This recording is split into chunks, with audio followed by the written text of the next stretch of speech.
Silence in a theater can be painful. That's how it is right now at Missouri State. But just because there's not an audience They got a cinematography award. doesn't mean life is boring for theater professor Kurt A Heinlein. show for a Change Film Festival.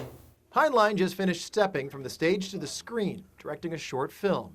It adapts a one-act play from a former student, Jessica Morgan. She wrote a play that was just lovely, and I always knew it would make a great short film. He worked so hard on developing the script. We worked for months and on changing it and altering it. With some producers on board, Micro budget. We ended up with about a $14,000 budget. Heinlein could create his blockbuster, less budgeted film. I used a lot of students from Missouri State. You know, in some instances we gave them credit so they get the experience working on set. The play as written is called the space between the sand and the sea. It's meant to be by the seaside, and I thought, well, I don't think we can afford that. So let's readapt this and put it somewhere else in the wild.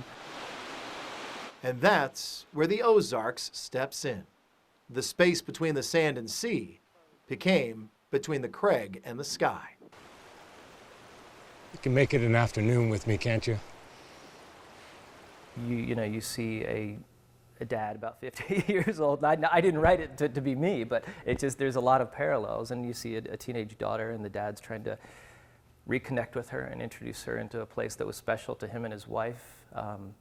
And the daughter's just plugging away on her phone the whole time, and he's trying to pull her out of this technology and see the space. Kurt made the film because he has two daughters and he's watching them grow, and relationships change. When you're in adolescence and you're in that kind of angsty mindset, there are beautiful things around you and that you can look out to instead of being in your own head.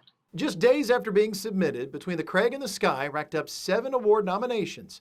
It's already won Best Drama Short and Best Young Actress at the LA International Film Festival. It touches my heart to know that so many people cared about the work that Kurt made, and he really deserves every bit of praise. But as far as awards go for Heinlein, the film's director says there's one, at least for now, that stands out from the others. A teaching award I got from Missouri State, I think 3 years ago, from the Board of Governors, and that, as a teacher, that meant the world.